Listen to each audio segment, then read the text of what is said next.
안녕하세요. 프리랜서 그래픽 디자이너로 활동 중이고 서초 50플러스 센터 BTS 3기 강사인 이미경입니다. 오늘 저와 함께 배워볼 내용은 사진 보정을 위한 포토샵 기초 강좌인데요. 여러분, 포토샵 프로그램에 대해서 많이 들어보셨지요? 유튜브에 썸네일을 제작하거나 블로그, 인스타그램 등의 SNS에 올리는 사진을 예쁘게 편집하거나 또는 오픈마켓에 올리는 상품의 사진을 편집하는 것도 포토샵을 다룰 줄 안다면 훨씬 수월하게 멋진 결과물을 얻을 수 있지요. 이렇게 실생활에 많이 쓰이는 프로그램이지만 처음 접하기에 결코 쉽지 않을 것이라는 생각이 드는데요. 평소 무척 어렵게 느껴져 접근이 쉽지 않았던 포토샵이지만 내가 직접 찍은 사진을 보정하면서 기본적인 사용법을 익히다 보면 금방 친숙하게 느껴지실 듯 합니다. 자, 그럼 이제부터 저와 함께 기초부터 천천히 익혀보기로 해요.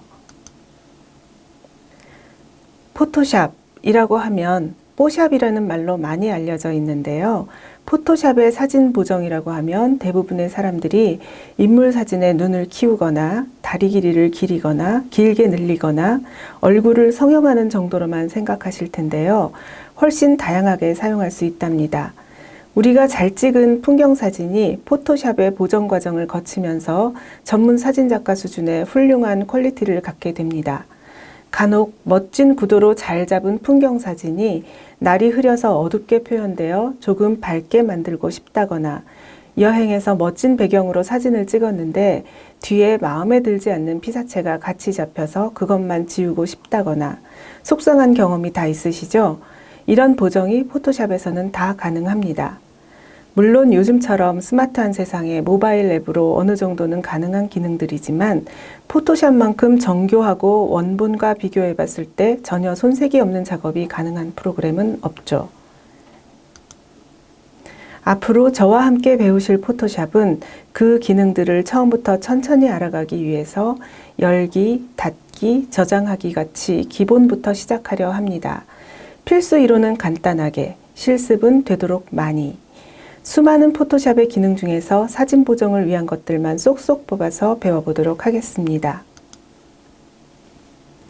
사진 보정을 위한 포토샵 기초 강좌 수업은 그 첫 번째 시간으로 20분씩 제1강과 제2강으로 나누어 올리려고 합니다.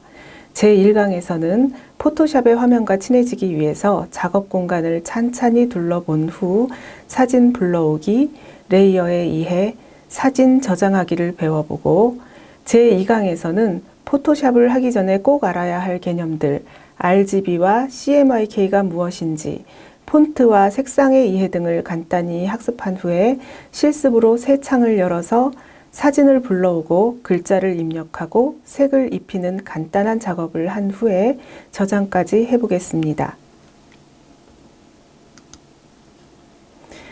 먼저 프로그램을 열기 전에 해상도의 이해가 필요할 텐데요.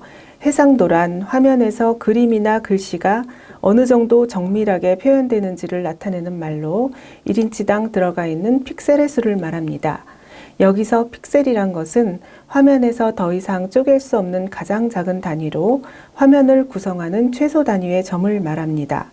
한때 미니 홈피 열풍이 불 때 픽셀로 그린 미님이나 아이콘들을 자주 볼 수 있었지요. 오른쪽의 사과 사진을 보시면 크게 확대했을 때 무수한 점의 집합체로 이루어져 있다는 것을 볼 수 있습니다. 저 점 하나하나가 픽셀이고 이러한 픽셀이 모여 그림이나 사진을 만들게 되죠. 해상도의 단위를 말할 때 DPI라는 말을 많이 쓰는데 Dots per inch, DPI가 무엇을 말하는지 이제 그 의미를 아시겠죠? 1인치 안에 들어있는 점의 개수를 의미합니다.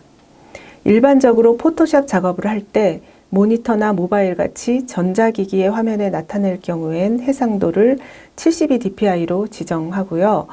사진을 인화하거나 인쇄를 할 경우에는 300dpi로 지정을 해야 그림이 깨지는 계단 현상을 막을 수 있고 선명한 결과물을 얻을 수 있습니다. 포토샵 프로그램은 어도비 홈페이지에서 무료 체험판을 다운받을 수 있습니다. 검색창에 어도비를 쳐서 홈페이지에 들어가신 후 홈 화면에서 스크롤을 내리면 무료 체험판이 보입니다. 첫 번째 PS라는 포토샵 프로그램의 로고가 보이네요. 무료 체험하기 버튼을 누릅니다. 개인 사용자용을 다운받는데 이때 주의할 점은 로그인을 하기 위해 회원 가입을 하면서 카드 정보를 입력하게 됩니다. 꼭 7일이 되기 전에 카드 정보를 지워주세요. 카드 정보가 남아있을 경우 7일 후 자동 결제가 되어버립니다. 우선 체험판을 깔아서 7일간 마음껏 써보시는 것을 추천드립니다. 포토샵으로 작업하며 캡처한 화면입니다. 인터페이스가 단정하고 예쁘지 않은가요? 전 포토샵을 열고 만나지는 작업 공간, 워크스페이스를 보면 가슴이 뜁니다. 애정어린 시선으로 화면을 바라보다 보면 쉽게 다가갈 수 있으리라 생각합니다. 서론이 많이 길었지요? 어렵지 않은 포토샵, 이제 프로그램을 열고 함께 시작해 보도록 하겠습니다. 포토샵의 프로그램에 들어오게 되면 먼저 홈 화면이 보입니다.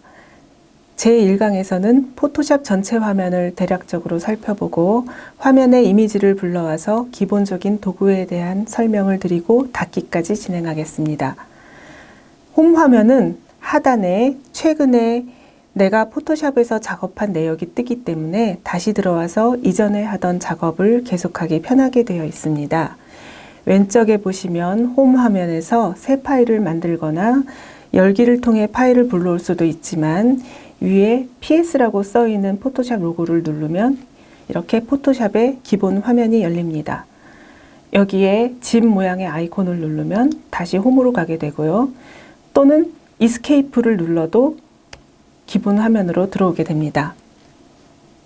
보시는 화면이 포토샵의 전체 화면이고요. 상단에 두 줄의 바가 있고 좌측에 도구 바가 있고 우측에 보면 이렇게 패널들이 모여 있습니다. 그리고 가운데 이 빈 공간이 워크스페이스 작업 공간이고요. 제가 파일을 하나 불러오겠습니다. 파일을 누르고 열기를 눌러서 제가 포토샵의 전체 화면을 스크린샷으로 받아 놓은 게 있는데요. 여기에 이 화면이 지금 여기에 다 담겨 있는 것입니다. 설명하기 편하게 제가 작업을 좀 해왔는데요. 이제 제일 상단에 메뉴바를 보시면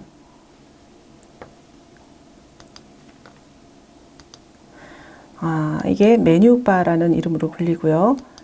포토샵의 모든 기능을 특정 기능별로 모아둔 메뉴입니다. 그리고 좌측에 보시면 도구바가 있어요. 도구바에서는 가장 많이 사용하는 기능을 모은 패널입니다. 이 옆에 있는 이 도구바인데요.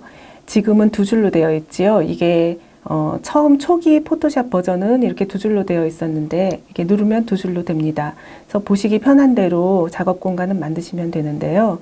조금이라도 워크스페이스를 크게 만들기 위해서 저는 접어놓고 한 줄로 씁니다. 그리고 상단에서 두 번째를 보시면 컨트롤 패널이 보이는데요. 이 컨트롤 패널이 뭐냐면은 도구바에서 선택한 도구의 옵션을 컨트롤 할 수 있습니다. 여기 요 것들인데요. 만약에 도구바에서 내가 이게 텍스트 도구거든요. 글자를 입력할 수 있는 도구인데 텍스트 도구를 눌렀을 때 상단에 옵션 내용들이 뜨게 됩니다. 그러면 여기에서 조절을 하게 되죠. 글꼴을 선택을 하거나 글자 크기를 조절을 하거나 뭐 색상을 선택을 하거나. 그런데 여기엔 너무 간단하게 몇 가지의 옵션 사항밖에 안 나와 있어요. 이것을 조금 더 자세하게 보여줄 수 있는 게 이 오른쪽에 있는 기능 패널입니다. 여기 지금 전체 화면에서 보셨을 때 이것이 기능 패널인데요. 이 기능 패널이라는 것은 작업을 할 때 필요한 기능과 옵션을 바로 설정할 수 있도록 특정 기능별로 모아둔 곳입니다. 이 패널들은 창 메뉴에서 보이거나 숨길 수가 있습니다. 수많은 패널을 여기에 다 열어놓고 있으면 작업 공간이 부족하기 때문에 보통은 필요한 것만 열어놓는데요. 여기 맨 위쪽에 보면 창이 있죠. 창을 열고 체크 표시가 되어 있는 것들이 지금 열려 있는 패널들입니다. 근데 아까 문자를 눌렀을 때 속성을 더 자세히 보고 싶으면 여기 문자를 선택을 해서 누르면 이렇게 창이 하나 또 뜨지요. 근데 이거는 작업 공간에 이렇게 창이 떠버리면 작업 공간을 가리기 때문에 얘를 잡아서 끌어서 집어넣을 수도 있고요. 아니면 다시 필요 없으면 뺄 수도 있어요. 옵션 내용들이 훨씬 많이 들어있는 것을 보실 수가 있을 것입니다. 그래서 여기 X자를 누르면 창을 또 다시 끌 수가 있고요. 여기 맨 우측 상단에 보면 여기 화살표에서 보시고 작업 창을 필수를 눌러두시면 항상 사용하는 작업창을 보실 수가 있습니다. 필수 재설정 누르면 이제 기본 작업창이 되겠습니다. 이렇게 해서 전체 작업창의 모습을 보셨고요. 지금 제가 작업해 온 것을 보면 레이어라는 개념이 레이어라는 것을 볼 수가 있는데 포토샵에서 가장 중요한 것은 이 레이어의 개념이라고 생각을 합니다. 그래서 여러분들이 포토샵을 배울 때 반드시 알아야 할 기본이 되는 기능인데요. 레이어라는 것은 셀로판지로 만들어진 투명한 층이라고 생각을 하시면 돼요. 그래서 지금은 1층에 전체 스크린샷을 넣었고요. 이것이 기본 백그라운드가 되는 1층이고 그 위가 2층, 여기에 뭐 이렇게 앞에 눈의 아이콘을 누르면 사라져요. 화면에서 지워지죠. 이런 식으로 그 2층에 다른 모양의 작업을 했고 3층에 또 다른 것을 쌓고 이렇게 해서 필요할 때 그 레이어에서만 수정을 하거나 지우면 되기 때문에 또는 뭐 여러 가지 합성 효과를 줄 때도 반드시 알아야 할 기능입니다. 여기까지 제가 작업해 온 것을 간단히 둘러봤고요. 저는 이제 사진 파일 하나를 불러오겠습니다. 파일을 불러올 때는 여기 파일에서 열기를 눌러도 되고요. 단축키가 컨트롤 O지요. 근데 여기 옆에 써 있는 게 단축키인데 저는 맥북을 사용하기 때문에 커맨드 O라고 써 있지만 윈도우를 사용하시는 여러분들은 컨트롤 O를 누르면 단축키로 열 수 있습니다. 그리고 열기를 하거나 그러면 이런 창이 뜨죠. 제가 선택할 수 있는 경로가 지정이 되어 있는데 아니면 아까 이스케이프를 누르면 기본 창으로 들어간다고 했죠. 여기서 빈 창을 2번 클릭 따닥 해서 하면은 또 창을 열 수가 있습니다. 그래서 창을 여는 방법은 여러 가지가 있는데 파일 열기를 누르고 그 중에 저는 사진을 하나 불러오겠습니다. 여러분들이 작업하실 때 자주 사용하는 단축키를 외워두시면 작업 속도를 올릴 수 있어 효율적이겠지요. 지금 컨트롤 O를 눌렀었어요. 그리고 다른 프로그램에서도 많이 쓰는 것 중에 컨트롤 S도 있죠. 파일에서 저장하기 컨트롤 S 또는 닫기 컨트롤 W 그리고 또 컨트롤 C는 복사하기 컨트롤 V는 붙여넣기 이렇게 다른 프로그램에서 사용하는 단축키와 거의 유사합니다. 이런 것들을 잘 외워두시면은 작업 효율성을 높이는데 아주 좋겠지요. 그럼 여기 이 그림에서 간단하게 우리가 이용할 수 있는 금방 배울 수 있는 도구들 몇 개만 볼 텐데요. 요런 모양을 누르면 이게 크롭 툴이라고 해서 자르기 도구입니다. 그래서 얘를 딱 누르게 되면 자를 수 있는 이런 점이 나타나요. 그래서 사이즈를 바깥에가 너무 커. 그러면 여기를 이렇게 줄일 수가 있겠지요. 이런 식으로 줄이면 됩니다. 아니면 회전하기도 가능해요. 그래서 이렇게 해서 엔터를 딱 치면 이렇게 됐습니다. 회전을 했더니 삐뚤어져서 마음에 안 들어요. 그러면 되돌리기 단축키 여러분 아시죠? 컨트롤 Z를 누르면 다시 돌아갑니다. 그리고 여기 밑에 보면 손바닥 모양의 이런 손도구라는 게 있어요. 이게 손바닥 툴인데 화면을 이렇게 잡아서 이동하는 역할을 합니다. 여기에 단축키는 스페이스바고요. 스페이스바를 누르고 하면 언제든지 이동을 할 수가 있습니다. 그리고 지금 아까 말씀드린 대로 여기에 모든 도구의 옵션들이 위에 작게 뜨지요.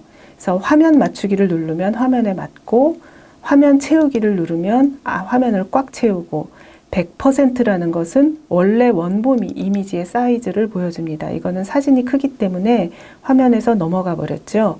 그래서 화면 맞추기를 누르거나 아니면은 아까 요 밑에 손바닥 밑에 돋보기 툴이 있는데, 이 돋보기 도구는 눌렀을 때 화면을 확대하거나 아니면 축소를 할 수 있어요. 여기 옵션 창에서 이게 플러스라고 써 있는 걸 누르면 확대가 되고, 마이너스를 누르면 축소를 할 수 있습니다.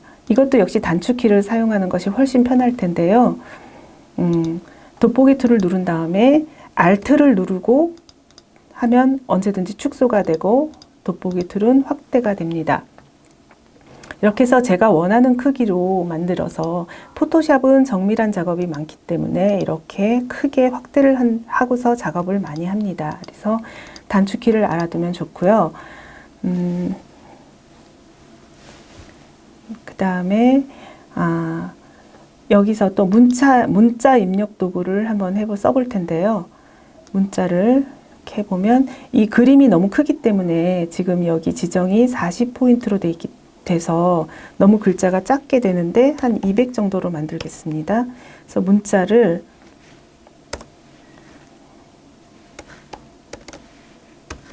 (2022년) 어느 봄날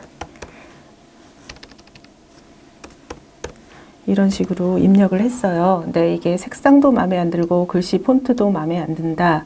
그러면 여기서 수정을 할 수가 있겠죠. 폰트, 나눔, 발음 코딕. 저는 이걸 선택을 했어요.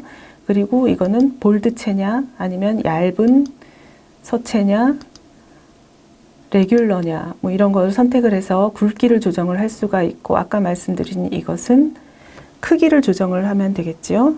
그래서 100 폰트 정도로 하면 100포인트로 하면 이 정도 크기, 너무 작다 그럼 150 정도로 하고, 그리고 색상이 너무 마음에 안 들어요. 그러면 뭐 흰색 이렇게 지정을 해서 만들 수가 있습니다.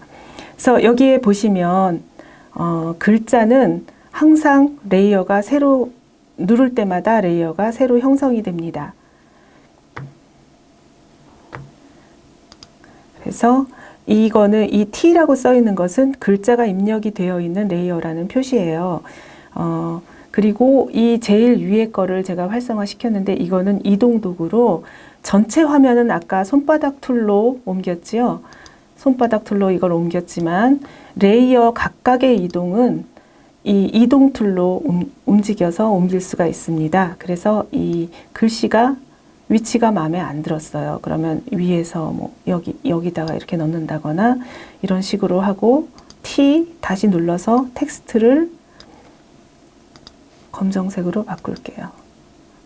그래도 색이 잘 보이지는 않지만 어쨌든 이런 식으로 넣을 수가 있겠지요. 그래서 저희가 지금 이동 도구를 배웠고, 크롭 툴을 배웠고, 그다음에 문자 도구도 써봤고요. 손바닥 도구, 돋보기 도구 이렇게 해봤습니다. 그리고 레이어를 다시 한번 설명을 드리면, 지금 글자를 쓴 것을 눌렀을 때 글자가 사라지는 걸 보실 수 있는데요. 이 글자 작업한 것이 없어지는 건 아니고 남아있지만 잠깐 화면에 안 보이게 만들 수도 있고요. 아니면 마음에 안 들면 아예 잡아 끌어서 삭제를 합니다. 그러면 휴지통에 버리면 삭제가 되죠. 그리고 제일 밑에 있는 이 배경이 이게 지금 1층 한 층짜리로 지금 이루어졌다고 생각을 하시면 되는데요. 옆에 자물쇠 표시는 제가 컨트롤 Z를 눌러서 글자를 다시 불러오겠습니다. 글자를 다시 불러왔는데 이 자물쇠 표시가 뭐냐면, 얘를 이동 도구로 막 이동을 할 때 작업을 많이 하다 보면 레이어가 굉장히 여러 층이 쌓여요. 근데 어떤 때 보면 조그만 것을 잡았을 때 다른 레이어가 같이 잡혀서 막 움직일 때가 있어요. 그래서 움직임을 방지하기 위해서 이 레이어에 자물쇠를 열면 얘가 움직이지를 않습니다. 여기 레이어를 선택을 하고 자물쇠 모양을 누르면 이제 이게 움직이질 않는데, 지금 아무리 이동 툴로 해도 이 레이어는 움직이질 않아요. 근데 자물쇠를 끈 다음에 이동 툴을 선택하고 움직이면 막 이렇게 움직이는 걸 보실 수 있겠죠. 그래서 보통은 배경 작업을 할 때 배경 작업은 항상 자물쇠를 잠궈 놓습니다. 그리고 지금 여기 밑에를 간단히 보시면은 여기는 아까 잡아서 버리는 휴지통이 있고 이 플러스 표시가 되어 있는 네모는 눌렀을 때 새로운 레이어가 하나 생깁니다. 지금 활성화되어 있는 레이어의 바로 윗칸에 새로운 층이 하나 만들어지는데 여기에서 또 작업을 하시면 됩니다. 그리고 이것은 아까 전에 제가 잠깐 열어서 보여드렸던 캡처 화면에서 폴더 정리를 한 걸 보셨을 텐데요. 이 레이어가 너무 여러 칸으로 만들어지면 나중에 찾기가 쉽지가 않아요. 그래서 같은 작업을 수행한 경우에는 그것을 이름을 주어줘서 폴더로 만들어서 그룹 지정을 할 수가 있습니다. 여기까지 레이어에 대해서 살펴봤고요. 저는 오늘은 저장하기를 제 2강에서 할 테고 여기서는 끄기를 하겠습니다. 끄기는 위에 X자 표시를 누르면 끄기를 할 수 있는데요. 지금 이 내용은 저장 안 하고 저는 끄겠습니다. 그리고 다시 열었을 때 아까 처음에 불러온 파일이 그대로 남아있죠. 끄기는 여기 파일에서 닫기를 누를 수도 있고요. 아까 말씀드린 컨트롤 W를 단축키로 눌러서 끌 수도 있습니다. 이렇게 해서 제 1강에서는 여기까지 포토샵 프로그램을 살펴보는 걸로 하고요. 조금 있다가 제 2강에서 다시 만나겠습니다. 감사합니다. 사진 보정을 위한 포토샵 기초 강좌 제 1강 수업이 어떠셨나요? 어렵지 않게 시작하실 수 있으셨지요? 흔히 그래픽 디자인 도구로만 알고 있는 포토샵은 친해지고 나면 생각보다 어렵지 않게 실생활에 사용할 수 있는 훌륭한 프로그램이라고 생각합니다. 이 강에서는 포토샵 실습을 먼저 해본 후에 간단한 이론으로 마무리를 하려고 합니다. 이제 함께 제2강을 시작해 봅시다. 제1강에서는 포토샵 홈 화면과 기본 화면을 열고 포토샵의 화면 구성에 대해서 살펴보았고요. 파일 열기와 닫기를 해보면서 레이어에 대해서 배워봤습니다. 제2강에서는 파일을 새로 만들고 도구바의 도구 툴을 이용해서 간단한 작업을 한 후에 저장하기까지 마쳐보도록 하겠습니다. 사이사이에 말씀드리는 단축키는 외워두시면 작업 속도를 올려 효율성을 증대시켜 줄 것이고요. 지금 파일 새로 만들기를 할 텐데 위쪽에 보시면 파일 새로 만들기가 있죠. 단축키는 컨트롤 뉴니까 N, 컨트롤 N을 누르면 되시고요. 파일 새로 만들기를 눌렀을 때 새로운 문서 창이 만들기 창이 뜨는데요. 여기 최근 항목에 표시되어 있는 것은 그동안에 제가 만들었던 문서 형식들이 이렇게 뜹니다.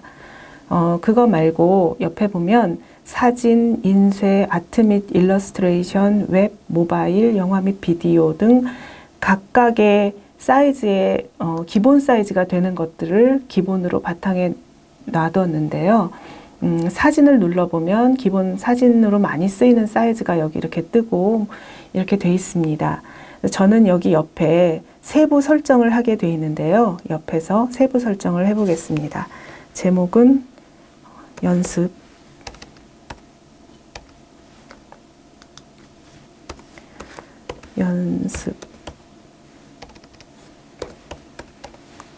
일이라고 잡고 폭을 센티미터로 안 하고 픽셀로 잡아서 한 1200 픽셀에 높이는 800 픽셀 정도로 잡고요.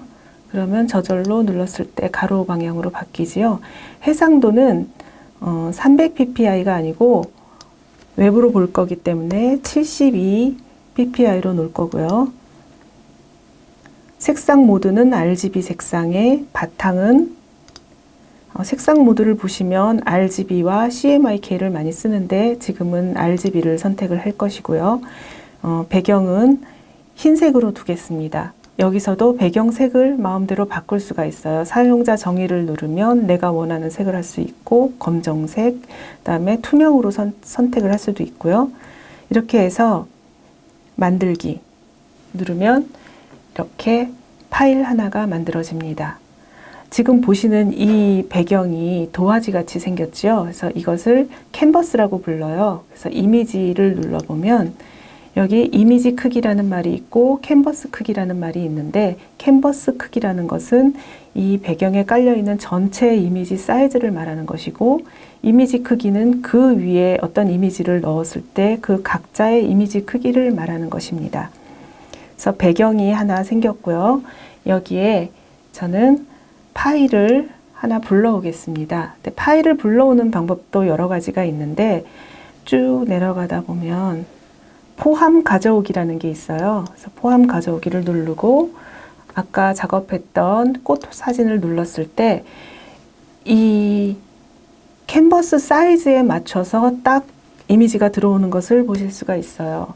근데 만약에 파일에서 열기를 누르고, 아까는 포함 가져오기를 눌렀지만 열기를 누르고 아까의 그 꽃 사진을 누르게 되면 별도의 창이 뜨면서 별도의 창으로 열리게 됩니다.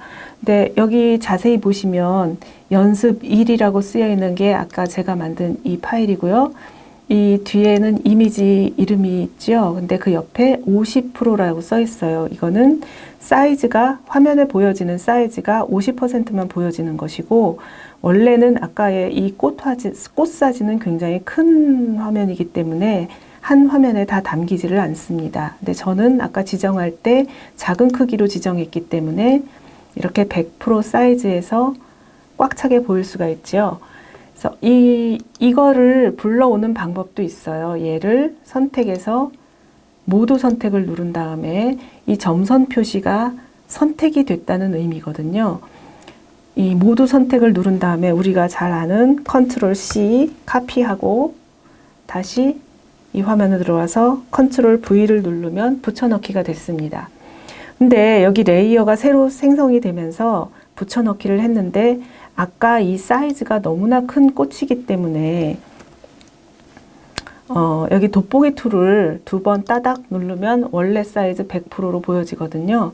이만한 그림을 작은 캔버스에 담아왔기 때문에 이렇게 그림이 조정을 거치지 않으면 너무나 큰 그림이 들어와서 우리가 볼 수가 없게 되죠. 이렇게 큰 그림이 화면 밖으로까지 나가게 됩니다. 그래서 이런 열어서 카피해서 가져오는 방법 말고 파일 안에 불러올 때는 아까 보여드렸던 포함 가져오기를 눌러서 파일 사이즈에 맞게 불러오기를 합니다. 이거는 닫고요. 지금 포함 불러오기를 했을 때 또 레이어가 하나 생성이 된 걸 보셨죠? 배경은 따로 있고 그 위에 레이어가 생성이 되면서 새로운 그림이 나타났습니다. 그래서 제가 여기서 작업을 간단하게 해볼 텐데요.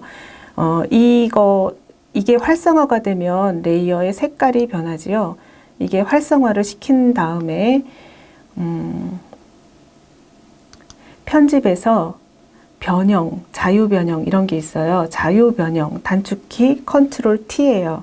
컨트롤 T를 누르고 그러면 이 사이즈를 조정할 수가 있습니다. 아까 보셨던 이미지의 이미지 크기는 이 사이즈를 얘기하는 거예요. 그래서 이미지 사이즈를 이렇게 컨트롤 T를 누른 다음에 모서리를 잡고 누르면, 예전에는 이 가로 세로의 길이가 링크가 돼 있게 하려면은 쉬프트를 누른 상태에서 줄여야지만 이게 찌그러지지 않고 수정이 됐는데요. 지금은 그냥 자동으로 가로 세로가 맞춰져서 사이즈가 줄여집니다. 비율에 맞게 줄여지기 때문에 그냥 잡고 이렇게 사이즈를 변형시키면 되고요. 만약에 가로 사이즈만 더 줄이고 싶다 그러면 그때 쉬프트를 누르고 이렇게 하면 가로가 줄어들고, 또 이렇게 하면 쉬프트를 누르고 올리면 세로가 줄어들고 이렇게 될 수가 있습니다. 다시 돌아가기 컨트롤 Z를 누를 때마다 이전 작업으로 돌아갑니다. 컨트롤 Z 이렇게 해서 처음에 사이즈대로 다시 제가 원하는 대로 바꿨고요. 중간에 핑크색 이 줄이 생기는 거는 여기가 중심이니까 중심선에 맞추고 싶으면 여기에 맞추라는 친절한 안내선입니다. 그래서 중심에 그림을 놓고 맞춰 놓고, 자, 이렇게 놨으면 아까 말씀드린 이 이동 도구를 이용해서 이동을 할 수도 있지만, 지금 자유 변형 컨트롤 T를 눌러서 크기도 조절할 수 있고 컨트롤 T는 이동도 가능하고요. 마찬가지로 Shift를 누른 채로 이동을 하면 수평으로 바로 이동이 되고, 그다음에 얘도 돌릴 수도 있습니다. 이것도 Shift를 누른 채로 돌리면 딱 Shift를 누른 채로 돌리게 되면 90도, 180도 이동이 돌리는 회전이 가능합니다. 자, 변형 툴은 이렇게 여기까지 알아봤고요. 그 다음에 이 바깥에 배경 캔버스가 너무 그림보다 크지요. 이럴 경우에 아까 우리가 배웠던 크롭 툴을 이용해서 사이즈에 맞게 조정을 해서 줄여봅니다. 그리고 엔터를 눌렀어요. 그리고 이것은 선택 도구인데요. 이렇게 네모난 표시로 나와 있으면 이게 사각형 선택 윤곽 도구이고, 아까 말씀드렸죠. 점선이 선택의 영역을 표시하는 거라고. 그 다음에 동그랗게 되어 있으면 원형 선택 도구고, 이렇게 줄로 되어 있는 거는 1픽셀을 잡은, 한번 보여드릴게요. 찍었을 때 한 픽셀만 가로로 길게 잡힙니다. 그래서 여기에 색을 입힐 수도 있고요. 근데 이거는 이제 정교한 선을 그릴 때 아주 좋겠죠. 그리고 세로로 한 픽셀만 잡는 이런 것도 있고요. 그 다음에 이 선택이 이렇게 선택이 되어 있을 때 작업을 하면 나머지 선택이 안 되어 있는 부분에는 작업이 안 됩니다. 그래서 만약에 사각형 윤곽 도구를 이용해서 여기에 뭐 색을 입히고 싶다. 그러면 여기 또 친절한 안내선이 나왔죠. 여기 사이즈를 맞춰서 사각형 선택 도구를 만들고, 여기에 직접 색을 입히면 이 레이어에 색깔이 묻어나기 때문에 레이어를 하나 새로 만들고 그 위에 얇은 막을 하나 형성을 한 다음에 색을 주는데요. 여기 페인트 통 도구가 있어요. 페인트 통 도구를 눌러서 지금은 여기 검은색이 선택이 되어 있기 때문에 여기다 누르면 검은색이 됩니다. 근데 검은색을 하고 싶지 않다. 그러면 다른 색을 하고 싶으면 뭐 하늘색을 하고 싶다. 그러면 여기 이게 전경색이라고 부르고, 얘 하얀색은 배경색이에요. 그래서 전경색이라는 것은 도화지 위에 그림을 그릴 때 글자를 쓰거나 그림을 그리거나 색칠을 할 때 나타나는 색이 이 전경색인데, 기본으로 얘를 누르면, 잠시만요. 이 위에를 누르면 기본으로 검은색과 흰색으로 되어 있어요. 그리고 이 화살표를 누르면 전경색과 배경색이 바뀝니다. 근데 보통 기본으로 이렇게 되어 있는데, 전경색을 다른 색을 쓰고 싶다 하면 이 창을 누르면 컬러 피커라는 게 떠요. 그래서 전경색을 지정을 할 수가 있는데, 내가 아무렇게나 지정해서 하늘색 정도를 해서 이 페인트 통 도구로 색을 입힐 수도 있지만, 이것도 단축키가 있어요. Alt, Delete를 누르면 선택한 곳에 색이 입혀집니다. 전경색이 입혀집니다.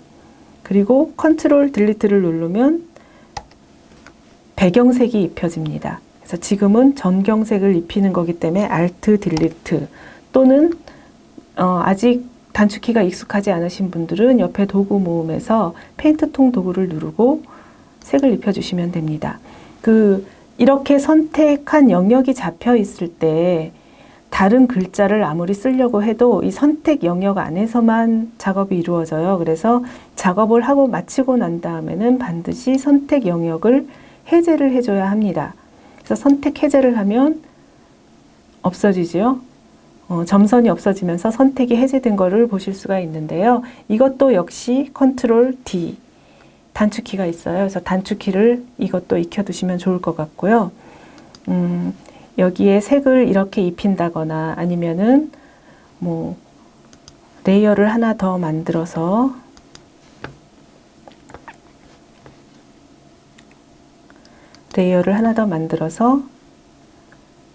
중앙 정도에 잡았고, 사각형 선택 툴을 하나 더 만들고, 여기서 전경색을 이번에는 뭐 핑크색 정도 잡아볼게요.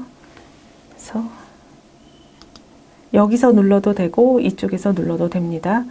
그래서 핑크색을 잡았을 때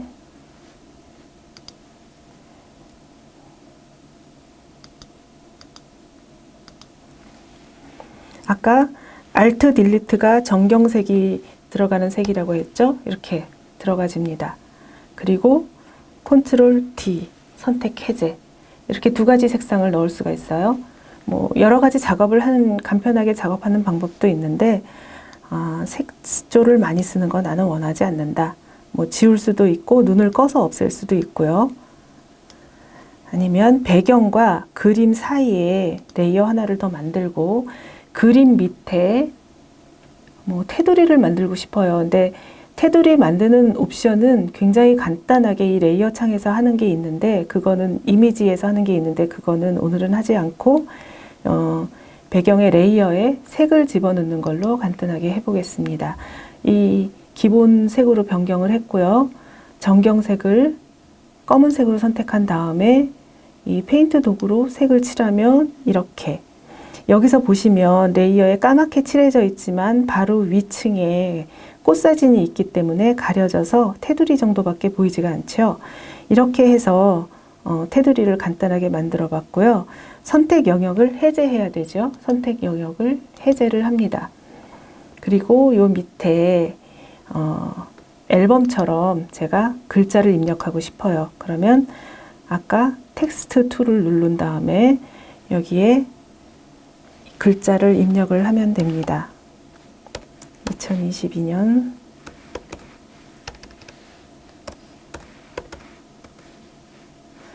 어느 봄날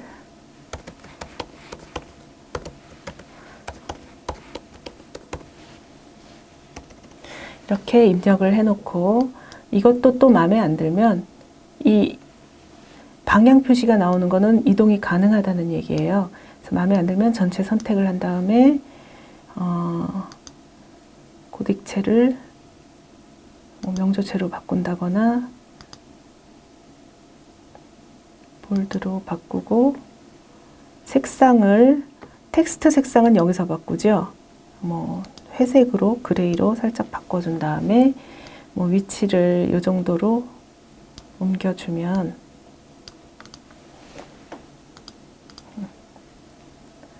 아니면 가운데로 놓는 게 좋을 것 같아요. 간단하게 사진을 작업을 해봤습니다. 그래서 레이어에서 이 테두리가 너무 크다, 마음에 안 든다 그러면 아까 뭐라고 했죠? 이 레이어를 선택을 하고 편집에서 자유 변형을 선택을 해서 Ctrl T 사이즈를 줄일 수가 있어요. 너무 마음에 안 든다 그러면 사이즈를 조금만 줄여서 화살표 키를 이용해서 이동도 가능합니다. 그래서 아주 얇은 테두리를 만들 수가 있죠.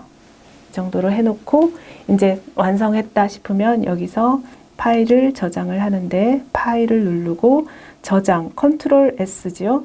저장을 누르면 여기 크리에이티브 클라우드 저장이 먼저 떠요. 이게 뭐냐면 포토샵에서 월정액을 내면서 포토샵을 이용을 하면 어도비사에서 크리에이티브 클라우드라는 클라우드 저장 공간을 마련해 주는데, 이곳에 저장을 하면 내가 컴퓨터를 뭐 사무실에서 쓰든 집에서 쓰든 뭐 아니면 다른 기기에서 쓰든지 언제든지 불러와서 바로 연속해서 쓸 수가 있기 때문에 많이 사용들을 하는데요. 우리는 지금 7일간 체험판을 쓰고 있기 때문에 클라우드 저장 장치는 쓰지를 않고 내 컴퓨터를 누른 다음에 컴퓨터에 저장을 누릅니다. 그러면 PSD라는 확장자가 보여요. 이 PSD는 연습일인데 레이어들이 다 살아있는 확장자입니다. 저장을 할 수 있는 것입니다. 그래서 연습일 PSD로 만들어 놓고 경로를 잘 보신 다음에 내가 원하는 경로에 지정해 놓고 저장을 누릅니다. 그러면 지금 이 그림이 저장이 된 것을 확인할 수가 있습니다. 저는 우선 바탕 화면에 저장을 했는데요. 여기 누르면 저장이 된 게 보이시죠?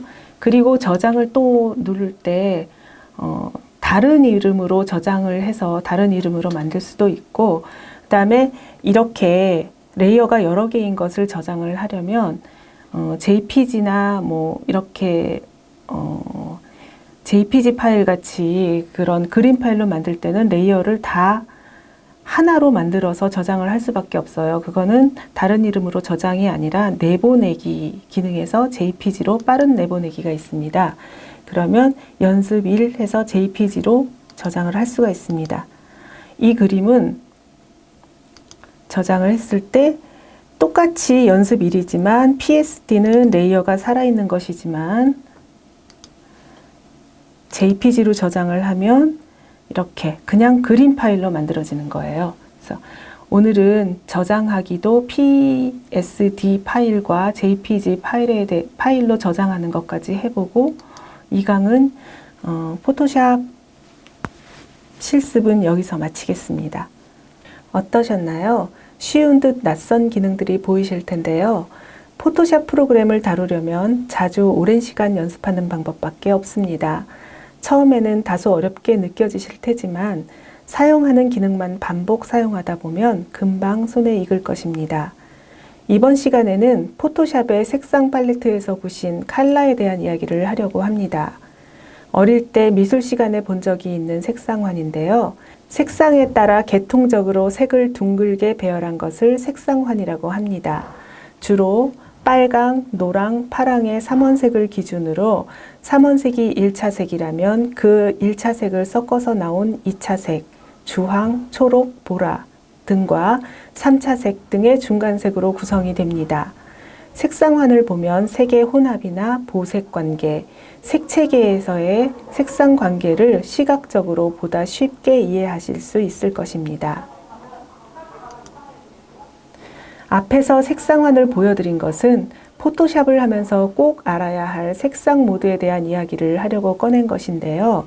우리가 어릴 때 미술 시간에 배웠던 색의 3원색, 빨강, 노랑, 파랑을 모두 합하면 검정색이 된다. 이렇게 배웠던 RYB 색의 3원색을 배웠다면 우리가 꼭 알아야 할 색상 모드 중에 하나인 RGB는 빛의 3원색을 말합니다.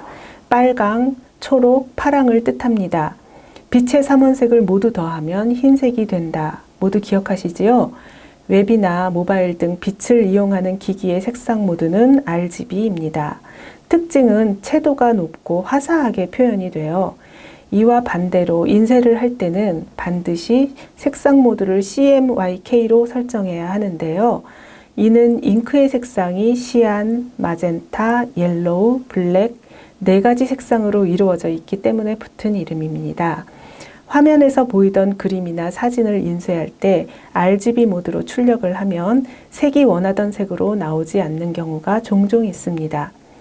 분명히 화면에선 선명하던 사진이 프린터기로 출력을 하면 흐릿하게 나오거나 또는 보기에 깨져서 보이거나 이럴 때가 있는데 이것은 물론 프린터기나 인쇄용지의 퀄리티 문제이기도 하지만 대부분은 색상 모드를 CMYK로 변경하고 해상도 설정값을 크게 바꿔주면 훨씬 나은 화질의 사진을 프린트할 수 있습니다. 포토샵에서 새 창을 열 때 꼭 색상 모드를 확인해야 합니다. 웹용은 RGB, 사진 인화 등의 인쇄용은 CMYK 잊지 마세요. 컬러에 대한 마지막 이론인데요. 역시나 어린 시절 미술 시간을 기억해 보시면 이미 우리가 알고 있는 내용입니다. 명도와 채도, 명도는 밝기의 정도를 나타내고요. 채도는 색의 맑고 탁함의 정도와 강약을 의미합니다. 왼쪽의 그래프에서 보시면 위로 갈수록 밝은 명도를 보여주고 밑으로 갈수록 명도가 어두워지는 것을 볼 수 있습니다. 또한 가운데가 가장 낮은 채도 0인 무채색이고요.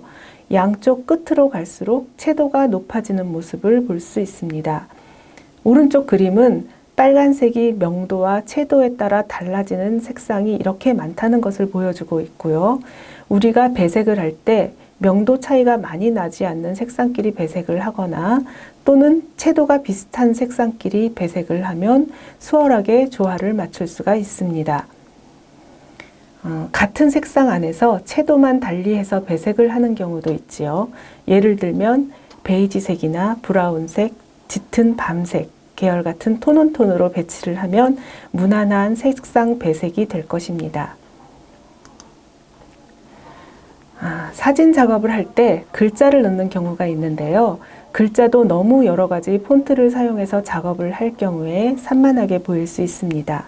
우리가 폰트라고 부르는 글꼴은 강조하는 것만 한두 가지 섞어서 쓰는 편이 가독성 측면에서도 더 효과적입니다. 폰트는 크게 세리프체와 산세리프체로 나뉘는데요. 로마자 활자의 글씨에서 획의 시작이나 끝부분에 작은 돌기가 있는 것을 세리프라고 합니다. 한글의 명조체가 대표적인 예이고요. 산세리프체는 세리프가 없다라는 뜻으로 한글에서는 고딕체를 대표적인 예로 들 수가 있습니다. 세리프체는 가독성이 뛰어나서 신문의 작은 활자나 책의 본문을 쓸 때 많이 사용을 하고요. 한글의 경우 명조체를 많이 쓰는 것을 기억하실 겁니다. 산세리프체는 심플하고 모던한 느낌을 주거나 제목같이 큰 글씨에 많이 사용합니다. 폰트를 잘 사용해도 디자인적으로 굉장히 훌륭한 요소가 되는데요. 편집 디자인의 경우에 그림이 하나도 없더라도 글꼴을 잘 사용하고 글자 배치를 멋지게 하면 아주 훌륭한 디자인이 되기도 합니다. 이상 간단히 컬러와 폰트에 대해서 알아봤는데요. 제가 마지막으로 꼭 드리고 싶은 말은 미스 반데얼로어의 유명한 말 Less is more라는 한 문장에 다 담겨 있습니다. 간결한 것이 아름답다라는 의미로 던진 말인데요. 모더니즘과 미니멀리즘을 표현하는 가장 강력한 한마디가 되겠어요. 위에 보이는 두 건축물은 스페인의 건축과 디자인의 거장 미스 반데얼로어의 대표작입니다. 바르셀로나 파빌리오는 1929년에 만들어져 있고요. 판스워스 하우스는 1951년에 지어진 건축물인데요. 그 시절에 만든 건축물이라는 것이 믿어지지 않을 만큼 심플하고 모던한 모습을 보여줍니다. 꼭 필요한 요소만 넣을 것, 사진 보정을 하면서도 보정도 꼭 필요한 부분만 하고 색상이나 폰트도 과하지 않은 사용을 할 것을 권장합니다. 과유불급, 지나친 것은 모자람보다 못하죠. Less is more, 미니멀리즘을 표방하는 시대에 꼭 필요한 말이라는 생각이 듭니다. 이번 강의는 비대면 유튜브 강의라서 이론이 길어졌는데요. 다음에 직접 만나게 되면 포토샵 프로그램을 열고 더 많은 작업을 함께 할 수 있을 것이라고 생각합니다. 이상 사진 보정을 위한 포토샵 기초 강좌 제2강을 마치겠습니다. 감사합니다.